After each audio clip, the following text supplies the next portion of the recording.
శ్రీ పరమాత్మనే నమః. యథార్థ గీత, శ్రీమద్భగవద్గీత, 7వ అధ్యాయం. గత అధ్యాయంలో గీతలోని ముఖ్యమైన అంశాలపై అన్ని ప్రశ్నలు పూర్తయిపోయాయి. నిష్కామ కర్మయోగం, జ్ఞానయోగం, కర్మ, యజ్ఞస్వరూపం, దాని విధి, యోగం యొక్క వాస్తవిక స్వరూపం మరియు దాని పరిణామం, మరియు అవతారం, వర్ణసంకరం, సనాతనం, ఆత్మలో స్థితులైన మహాపురుషులు కూడా లోకహితానికై కర్మ చేయడం, యుద్ధం మొదలగు వాటిని గురించి విశదంగా చర్చించడమైంది. రాబోయే అధ్యాయాలలో యోగేశ్వరుడైన శ్రీకృష్ణుడు వీటికే సంబంధించిన అనేక పూరక ప్రశ్నలను తీసుకున్నాడు. వాటి సమాధానాలు మరియు అనుష్ఠానం ఆరాధనలో సహాయకరమవుతాయి. 6వ అధ్యాయం చివరి శ్లోకంలో యోగేశ్వరుడు ఏమన్నాడంటే, ఏ యోగైతే మద్గతేనాంతరాత్మన, నాలో బాగా స్థితమైన అంతఃకరణం గలవాడో అతనిని నేను అతిశయ శ్రేష్ఠ యోగిగా భావిస్తాను. అలా అని ఒక ప్రశ్నకు స్వయంగా అవకాశం కల్పించాడు. పరమాత్మునిలో బాగుగా స్థితుడవడం అంటే ఏమిటి? చాలామంది యోగులు పరమాత్ముణ్ణి పొందుతారు. అయినా కూడా ఎక్కడో ఏదో లోటు వారికి కనిపిస్తుంది. లేశమాత్రం కూడా లోటు ఉండకూడదు. ఇలాంటి దశ ఎప్పుడు వస్తుంది? పరమాత్ముని గురించి సంపూర్ణంగా ఎప్పుడు తెలుసుకోవడం అవుతుంది? ఎప్పుడు సాధ్యపడుతుంది? దీనిని గురించి యోగేశ్వరుడైన శ్రీకృష్ణుడు ఇలా అంటాడు. శ్రీ భగవాను వాచ.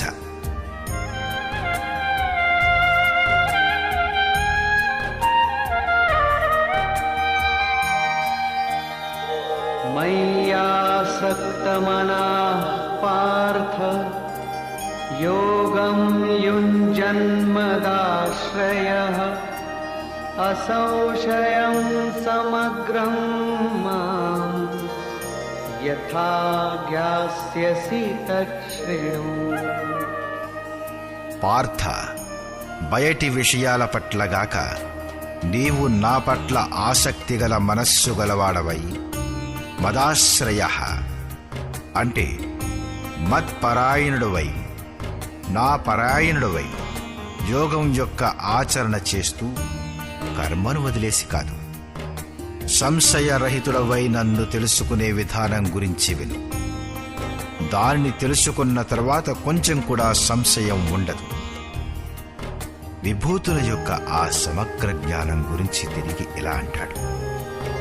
జ్ఞానం తేహం సవిజ్ఞానం ఇదం వక్ష్యామ్యశేషతః యజ్ఞాత్వా నేహ భూయోన్యత్ జ్ఞాతవ్యమవశిష్యతే.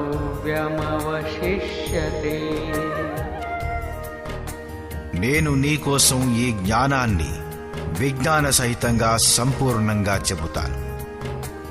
సమాప్తమయ్యే కాలంలో యజ్ఞం దేనినైతే సృష్టిస్తుందో ఆ అమృతతత్వాన్ని పొందుటతో పాటు లభించే తెలివితేటల పేరే జ్ఞానం.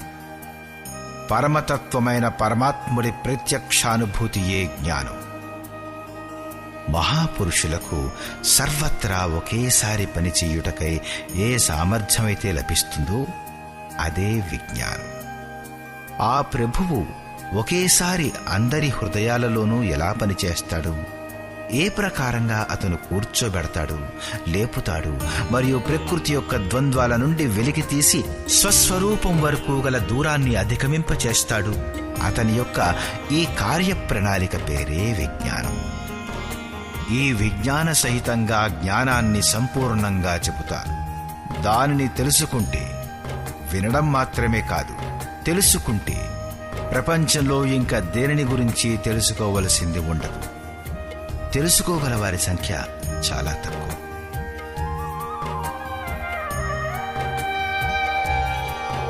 మనుష్యాణాం సహస్రేషు कश्चिद्यतति सिद्धये यततामपि सिद्धानां कश्चिन्मां वेत्ति तत्त्वतः.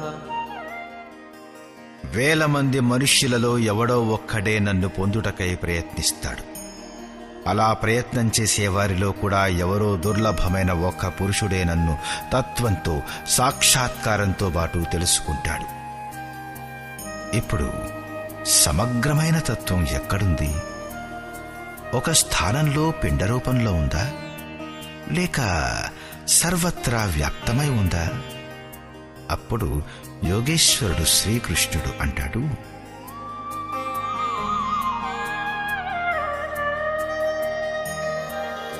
భూమిరాపో నలో వాయుః ఖం మనో బుద్ధిరేవ చ అహంకార ఇతీయం మే భిన్నా ప్రకృతిరష్టధా. అర్జున, భూమి, నీరు, అగ్ని, వాయువు, ఆకాశం మరియు మనస్సు, బుద్ధి, అహంకారం ఇలాంటి ఈ 8 ప్రకారాల భేదం గలది నా ప్రకృతి. ఇది 8 మూలల ప్రకృతి, 8 విధాలుగా ఉంటుంది. अपरेयमितस्त्वन्या प्रकृतिं विद्धि मे परा जीवभूतां महाबाहो ययेदं धार्यते जगत्. ఇయం అంటే ఈ 8 ప్రకారాలుగా గల ఇది నా అపరా ప్రకృతి అంటే జడ ప్రకృతి. మహాబాహో అర్జున, దీనికంటే భిన్నమైన ఇంకొక దానిని జీవరూపమైన పరా అంటే చేతన ప్రకృతిగా తెలుసుకో. దానిచే సమస్త జగత్తు ధారణ చేయబడి ఉంది. అదే జీవాత్మ. జీవాత్మ కూడా ప్రకృతితో కూడుకొని ఉన్నది కాబట్టి అది కూడా ప్రకృతే. ఏతద్యోనీని భూతాని సర్వాణీత్యుపధారయ అహం కృత్స్నస్య జగతః ప్రభవః ప్రళయస్తథా. అర్జున, సమస్త భూతాలు ఏతజ్జోనీని ఈ మహాప్రకృతుల నుంచే పరా అపరా ప్రకృతుల నుంచే ఉత్పన్నమవుతాయని అర్థం చేసుకో. ఈ 2 ప్రకృతిలో ఉన్న యోనులు. సమస్త జగత్తు యొక్క ఉత్పత్తి నా నుంచే జరుగుతుంది మరియు ప్రళయం విలయం కూడా నాలోనే అవుతుంది. ఎప్పటి వరకు ప్రకృతి విద్యమానమై ఉందో అప్పటి వరకు నేనే దాని ఉత్పత్తికి కారకుడను. మరియు ఎప్పుడైనా ఒక మహాపురుషుడు ప్రకృతిని తరించి వేస్తాడు, అప్పుడు నేనే అనుభవంలోకి వచ్చే మహాప్రళయాన్ని కూడా. సృష్టి యొక్క ఉత్పత్తి మరియు ప్రళయం అనే ప్రశ్నను మానవ సమాజం చాలా కుతూహలంతో చూసింది. ప్రపంచంలోని అనేక శాస్త్రాలలో దీనిని ఏదో ఒక రకంగా బోధపరచడానికి ప్రయత్నాలు చేయబడుతూనే ఉన్నాయి. కొందరంటారు ప్రళయంలో ప్రపంచమే మునిగిపోతుంది అని. ఇంకొందరు సూర్యుడు ఎంత క్రిందకి వచ్చేస్తాడంటే పృథ్వీ భస్మమైపోతుంది అని అంటారు. కొందరు దీనినే అంతం అన్నారు, అంటే ఆ రోజుకి అందరికీ తీర్పు చెప్పబడుతుందని. అయితే కొందరు నిత్య ప్రళయం, నైమిత్తిక ప్రళయాలు గుణించడంలో నిమగ్నులై ఉన్నారు. కానీ యోగేశ్వరుడైన శ్రీకృష్ణుని అభిప్రాయానుసారంగా ప్రకృతి అనాది, పరివర్తనశీలము అయినది. కానీ అదెప్పుడూ లయం కాలేదు. భారతీయ ధర్మ గ్రంథాల ప్రకారంగా మనువు ప్రళయాన్ని చూశాడు. అతనితో పాటు 11 మంది ఋషులు చేప కొమ్ముకి నావను కట్టేసి హిమాలయాలలోని ఒక ఉత్తుంగ శిఖరాన్ని చేరి శరణు పొందారు.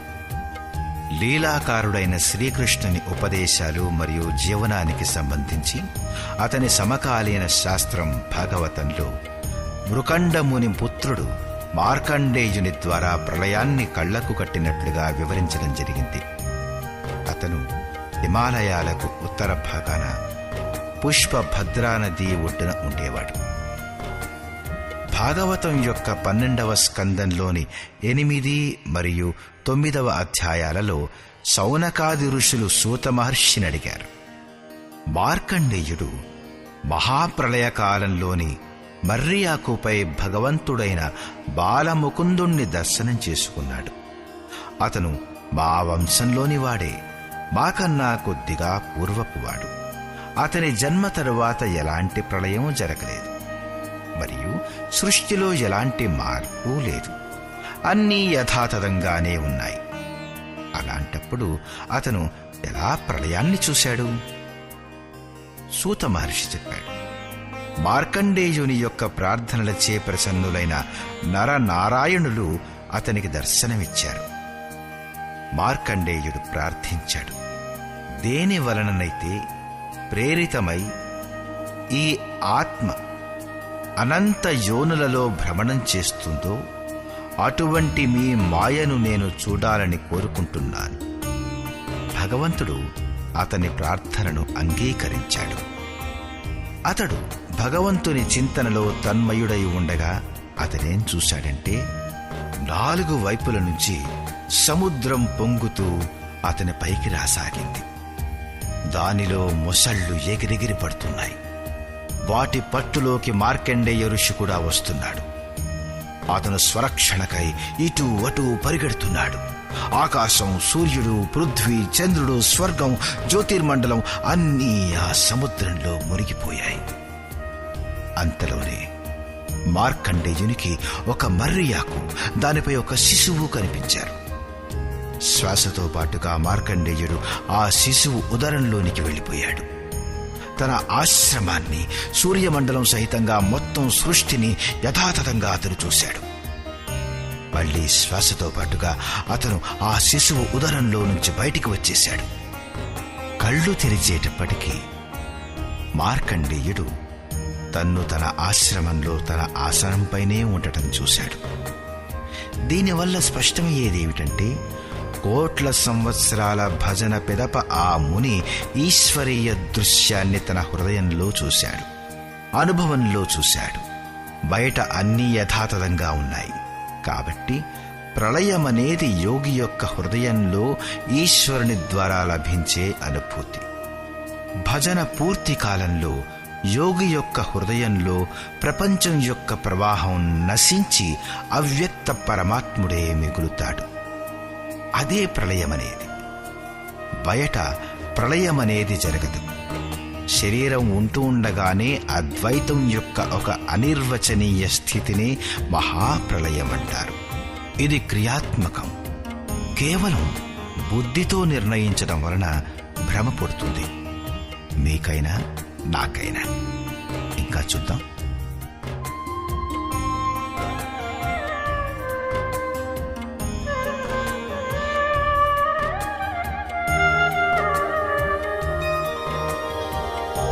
మత్తః పరతరం నాన్యత్ కించిదస్తి ధనంజయ మయి సర్వమిదం ప్రోతం సూత్రే మణిగణా ఇవ.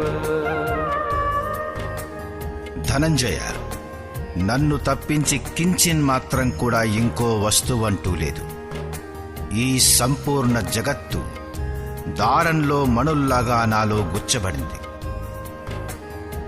ఉంది కాని తెలుసుకునేటప్పుడు ఈ అధ్యాయం మొదటి శ్లోకంలో చెప్పినట్లుగా ఎప్పుడైతే యోగి అనన్య ఆసక్తి, అనన్య భక్తితో నా పరాయణుడవుతాడో అప్పుడు. అలా కాకుండా ఇంకో మార్గం లేదు. యోగాచరణ తప్పదు.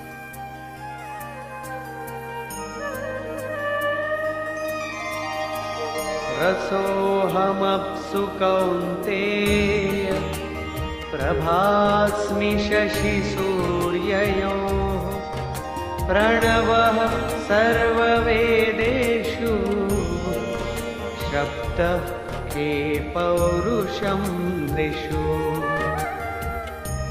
కౌంతేయ, నీటిలో రసాన్ని నేను, చంద్రుడు మరియు సూర్యుడిలోని ప్రకాశం నేను, సంపూర్ణ వేదాలలో ఓంకారాన్ని, స్వయం ఆకారాన్ని నేను, ఆకాశంలో శబ్దాన్ని, పురుషులలో పురుషత్వాన్ని నేను, మరియు నేను పుణ్యో గంధ పృథివ్యాం చ తేజశ్చాస్మి విభావసౌ జీవనం సర్వభూతేషు తపశ్చాస్మి తపస్విషు.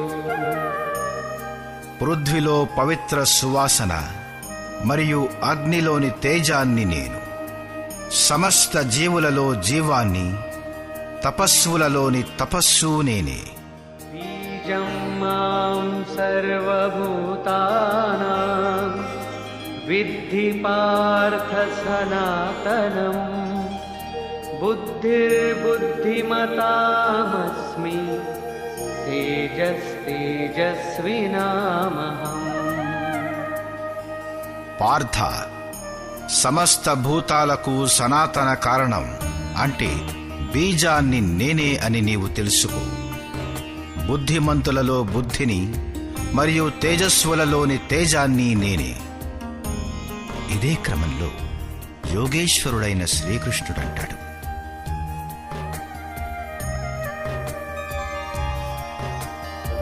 బలం బలవతాం చాహం కామరాగ వివర్జితం ధర్మావిరుద్ధో భూతేషు కామోస్మి భరతర్షభ. భరతులలో శ్రేష్ఠుడైన హే అర్జున, బలవంతులలోని కోరిక మరియు ఆసక్తిరహితమైన బలాన్ని నేను. ప్రపంచంలో అందరూ బలవంతులే అవుతారు. కొందరు కసరత్తులు చేయడం మొదలెడితే మరికొందరు పరమాణు శక్తి చేకూర్చుకుంటారు. కానీ అలా కాకుండా శ్రీకృష్ణుడంటాడు, కామం మరియు రాగాల అతీతమైన ఏ బలముందో అది నేను. అదే వాస్తవికమైన బలం. అన్ని భూతాలలోనూ ధర్మానికి అనుకూలమైన కోరికను నేను. పరబ్రహ్మ పరమాత్ముడే ఏకమాత్ర ధర్మం. ఏదైతే అందరినీ ధరించి ఉన్నదో, శాశ్వతమైన ఆత్మ ఏదైతే ఉందో అదే ధర్మం. ఏ కోరికైతే దానికి అవిరోధంగా ఉందో అదీ నేనే. ఇంతకు ముందు కూడా శ్రీకృష్ణుడన్నాడు, అర్జున, నన్ను పొందుటకై ఇచ్చగలవాడవు కమ్ము. అన్ని కోరికలు వర్జితమైనవే, కాని ఆ పరమాత్ముని పొందు కోరిక ఆవశ్యకం. అన్యథా మీరు సాధన కర్మలో ప్రవృత్తులు కాలేరు. అలాంటి కోరిక కూడా నా ఆశీర్వాదం వల్లనే కలుగుతుంది.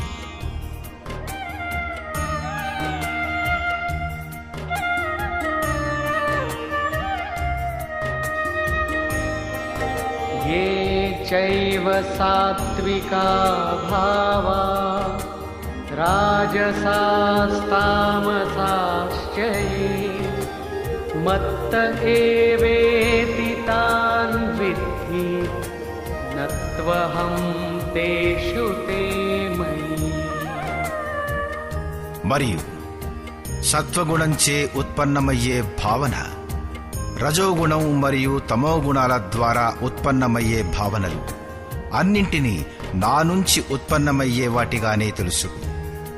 కాని వాస్తవానికి వాటిలో నేను గాని నాలో అవి గాని లేవు.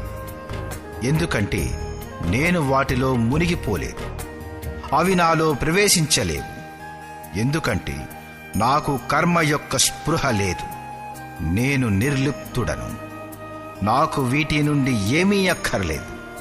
కాబట్టి అవి నాలో ప్రవేశించలేవు. ఏ ప్రకారంగా ఆత్మ యొక్క ఉనికి వల్లనే శరీరానికి ఆకలి దాహం అవుతాయో అదే ప్రకారంగా పరమాత్ముడి ఉనికిలోనే ప్రకృతి తన పని చెయ్యగలుగుతుంది. కాని పరమాత్ముడు దాని గుణాల నుంచి మరియు కార్యకలాపాల నుంచి నిర్లిప్తుడై ఉంటాడు. त्रिभिर्गुणमयैर्भावैः एभिः सर्वमिदं जगत् मोहितं नाभिजानाति मामेभ्यः परमव्ययम्. సాత్వికం, రాజసం మరియు తామసం ఈ 3 గుణాల యొక్క కార్యరూపాలైన భావాలతో ఈ జగత్తంతయు మోహితమవుతూ ఉంది. అందుచేతనే జనులు ఈ 3 గుణాలకు అతీతమైన అవినాశుడనైన నన్ను తత్వంతో చక్కగా తెలుసుకోలేరు. నేను ఈ 3 గుణాల కంటే అతీతమైన వాడిని. అంటే ఎప్పటి వరకు ఈ 3 గుణాల ఆచ్ఛాదన కొంచెం కూడా మిగిలి ఉంటుందో అప్పటి వరకు ఎవరూ నన్ను తెలుసుకోలేరు. అతను, ఆ సాధకుడు ఇంకా పురోగమించాలి. అతను ఇంకా బాటసారియే. మరియు दैवी एषा गुणमयी मम माया दुरत्यया मामेव ये प्रपद्यन्ते मायामेतां तरन्ति ते. ఈ త్రిగుణాలతో సంయుక్తమైన నా అద్భుత మాయ దుష్కరమైనది. కాని ఏ పురుషుడైతే నన్నే నిరంతరం భజన చేస్తాడో అతను ఈ మాయను దాటగలుగుతాడు. ఈ మాయ దైవ సంబంధమైనదే కాని ఊదువత్తులు వెలిగించి దీనికి పూజలు చేయకండి. దీనిని దాటాలి. नमां दुष्कृतिनो मूढाः प्रपद्यन्ते नराधमाः मायया परितज्ञानाः आसुरं भावमाश्रिताः. ఎవరైతే నిరంతరం నా భజన చేస్తారో వారికే ఈ విషయం తెలుసు.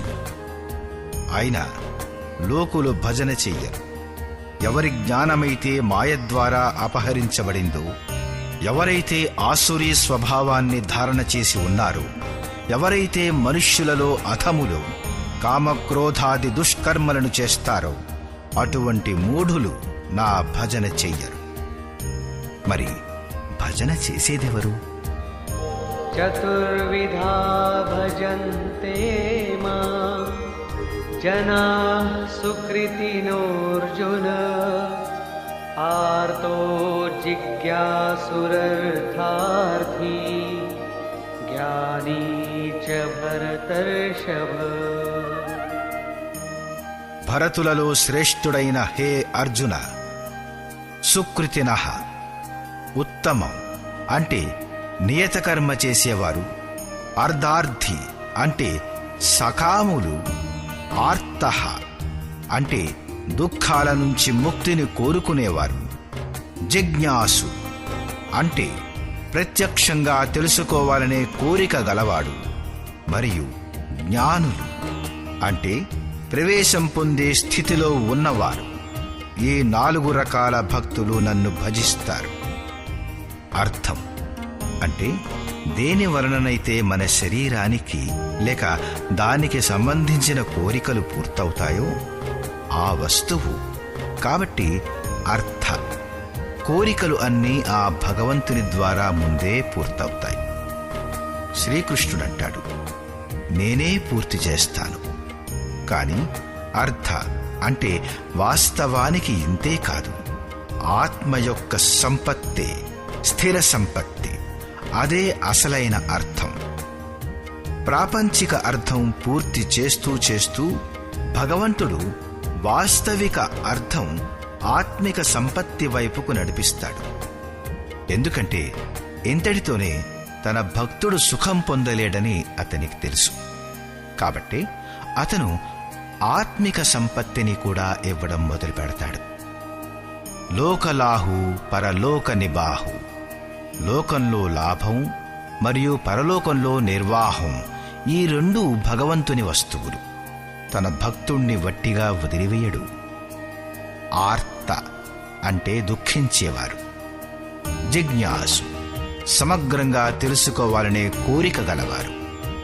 జిజ్ఞాసువులు నా యొక్క భజన చేస్తారు.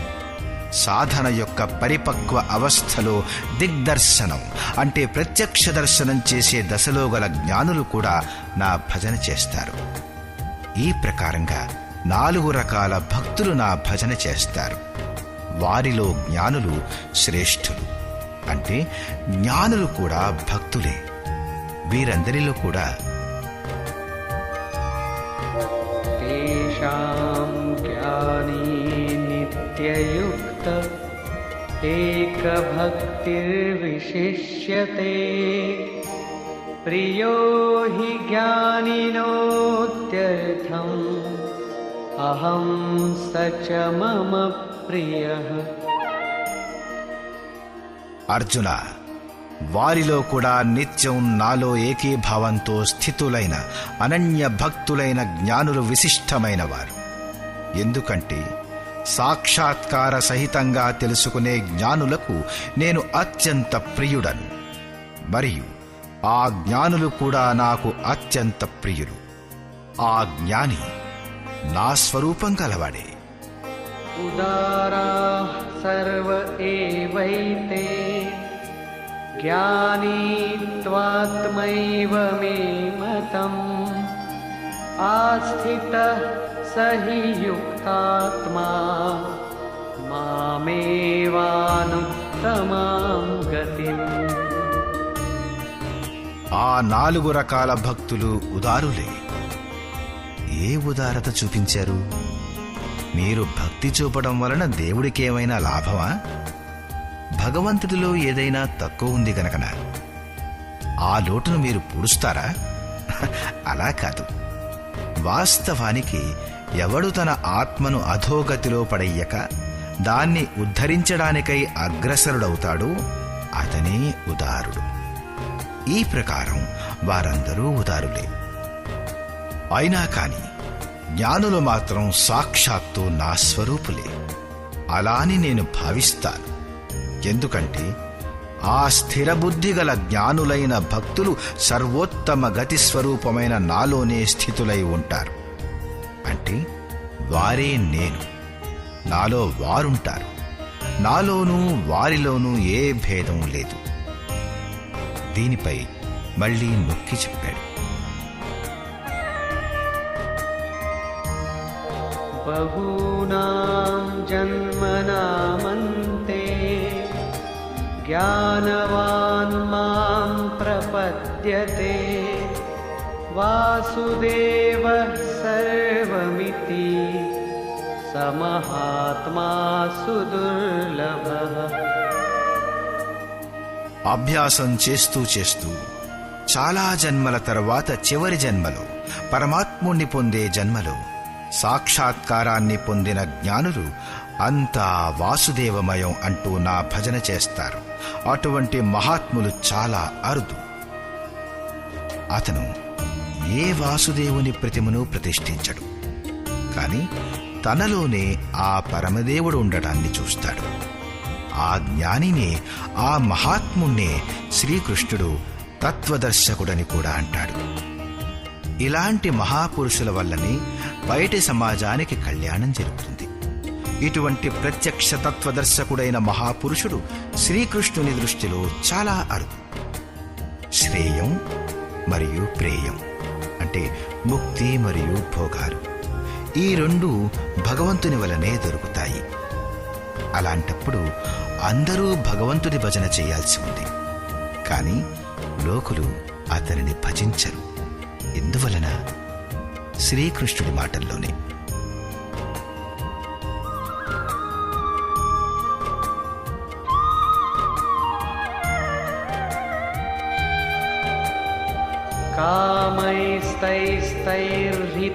కామైస్తైస్తైర్హితజ్ఞానాః ప్రపద్యంతేన్యదేవతాః తన్నియమమాస్థాయ ప్రకృతిం प्रकृत्या नियता स्वया. ఆ తత్వదర్శకుడైన మహాత్ముడే లేక పరమాత్ముడే సర్వస్వం అని లోకులు తెలుసుకోలేరు. ఎందుకంటే భోగాలపై కోరికల వలన లోకుల వివేకం అపహరించబడింది. కాబట్టి వారు తమ ప్రకృతి అంటే జన్మ జన్మాంతరాల నుంచి ఆర్జించిన సంస్కారాల స్వభావంచే ప్రేరితులై పరమాత్ముడైన నన్ను వదిలి అన్య దేవతలను మరియు వారికై ప్రచులితమైన నియమాల శరణు పొందుతారు. ఇక్కడ అన్య దేవతల ప్రసంగం మొదటిసారిగా వచ్చింది. यो यो यां यां तनुं भक्तः श्रद्धयार्चितुमिच्छति तस्य तस्याचलां श्रद्धां तामेव विदधाम्यहम्.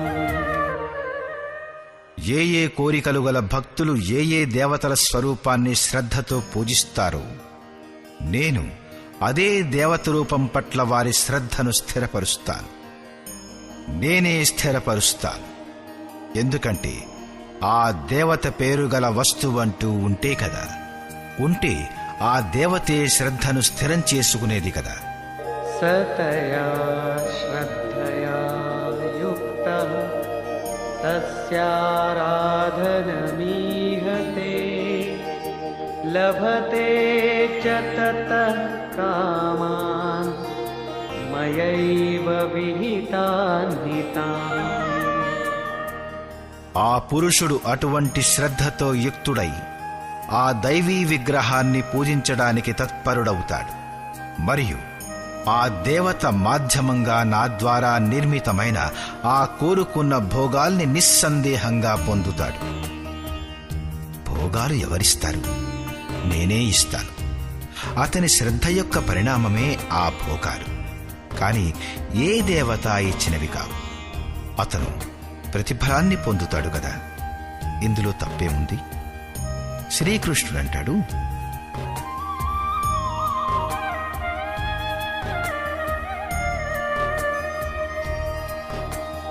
अन्तवत्तु फलं तेषां तद्भवत्यल्पमेधसां देवान् देवयजो यान्ति मद्भक्ता यान्ति मामपि. కాని ఆ అల్పబుద్ధి గల వారి ఆ ప్రతిఫలం నశ్వరమైనది.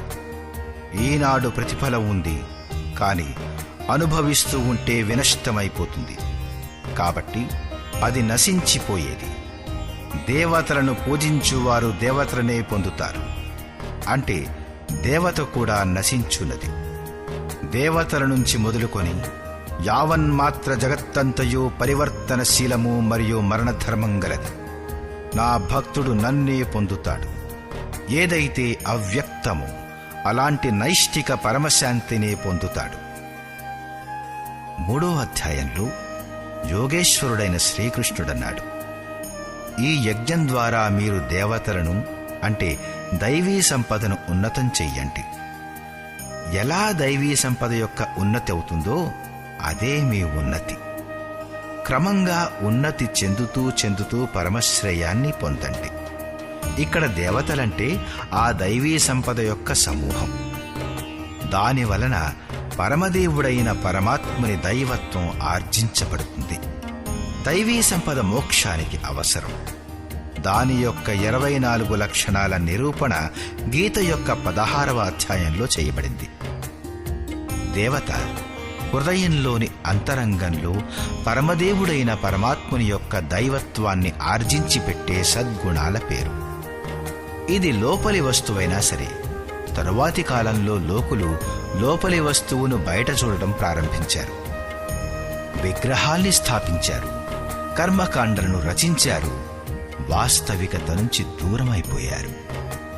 శ్రీకృష్ణుడు ఈ భ్రాంతిని ఇందాక మనం చెప్పుకున్న 4 శ్లోకాలలో ఖండించాడు. గీతలో మొదటిసారిగా అన్య దేవతలు అంటూ అతనన్నాడు, దేవతలు లేనేలేరు. లోకుల శ్రద్ధ ఎక్కడైతే ఏర్పడుతుందో అక్కడ నేనే నిలబడి వారి శ్రద్ధను దృఢపరుస్తాను. నేనే అక్కడ ఫలాన్ని కూడా ఇస్తాను.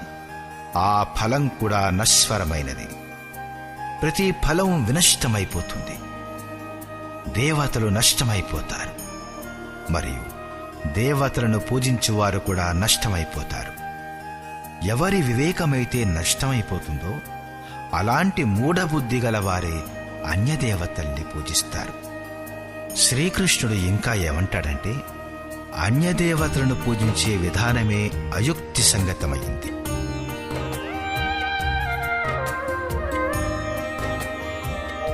అవ్యక్తం వ్యక్తిమాపన్నం మన్యంతే మామ బుద్ధయః పరం భావమజానంతో మమావ్యయమనుత్తమం. దేవతల పేరు మీద దేవతల పేరుగల ఏ వస్తువు లేనప్పుడు ఏ ప్రతిఫలమైతే దొరుకుతుందో అది కూడా నశించునదైనప్పటికీ లోకులు నన్ను భజించరు.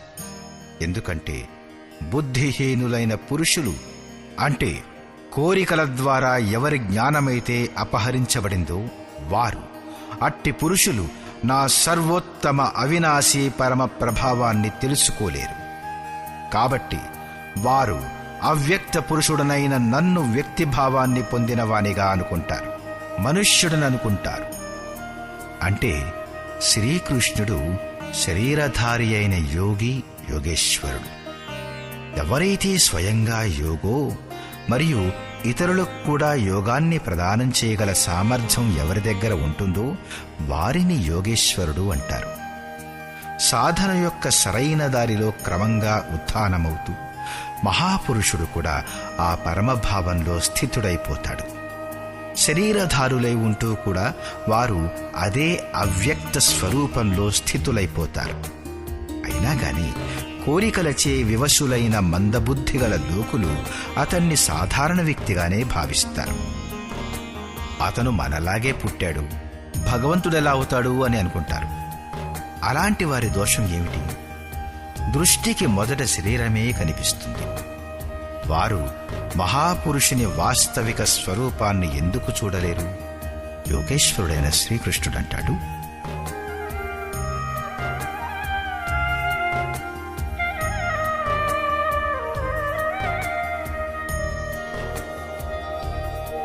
నాహం ప్రకాశ సర్వస్య యోగమాయా సమావృతః మూఢోయం నాభిజానాతి లోకో మామజమవ్యయం. సామాన్య మనుష్యుడికి మాయ ఒక తెర. దాని కారణంగా పరమాత్ముడు కనిపించక ఎప్పటికీ దాగి ఉంటాడు. యోగ సాధన తెలుసుకొని సాధకుడు దానిలో ప్రవృత్తమవుతాడు. దాని తరువాత యోగమాయ అంటే యోగక్రియ కూడా ఒక ఆచ్ఛాదనమే. యోగాన్ని అనుష్ఠిస్తూ దాని పరాకాష్ఠమైన యోగారూఢత వచ్చినప్పుడు ఆ దాగి ఉన్న పరమాత్ముడు దర్శనమిస్తాడు. యోగేశ్వరుడంటాడు, నేను యోగమాయ ద్వారా కప్పబడి ఉన్నాను. కేవలం యోగం యొక్క పరిపక్వ అవస్థలో ఉన్నవారే నన్ను యథార్థంగా చూడగలుగుతారు. నేను అందరికీ ప్రత్యక్షంగా కనిపించను. కాబట్టి అజ్ఞానులైన మనుష్యులు నా జన్మరహితమైన, అవినశ్వరమైన, అవ్యక్తమైన నా స్వరూపాన్ని తెలుసుకోలేరు. అర్జునుడు కూడా శ్రీకృష్ణుణ్ణి తనలాగానే మనుష్యుడనే అనుకున్నాడు. మున్ముందు అతను దృష్టిని ఇచ్చినప్పుడు గడగడలాడాడు, ప్రార్థించడం మొదలుపెట్టాడు. వాస్తవానికి అవ్యక్త మహాపురుషుణ్ణి గుర్తించడంలో మనం సాధారణంగా అంతులమే. ఇంకా ఇలా అంటాడు,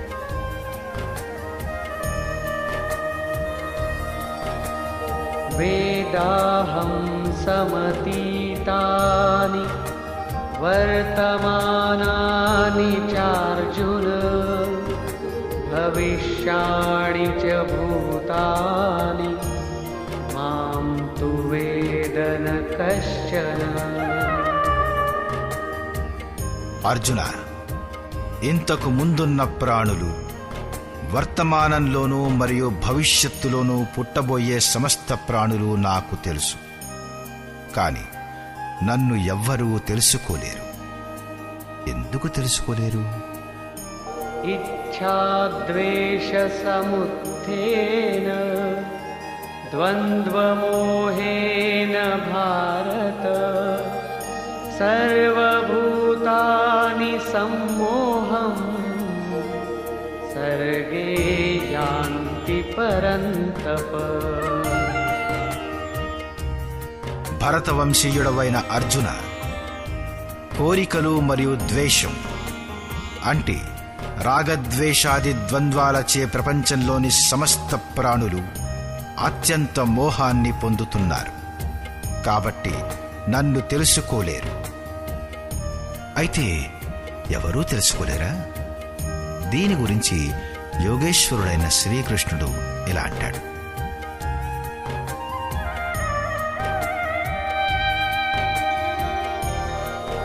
येषां त्वन्तगतं पापं जनानां पुण्यकर्मणां ते द्वन्द्वमोहनिर्मुक्ता भजन्ते मां दृढव्रताः।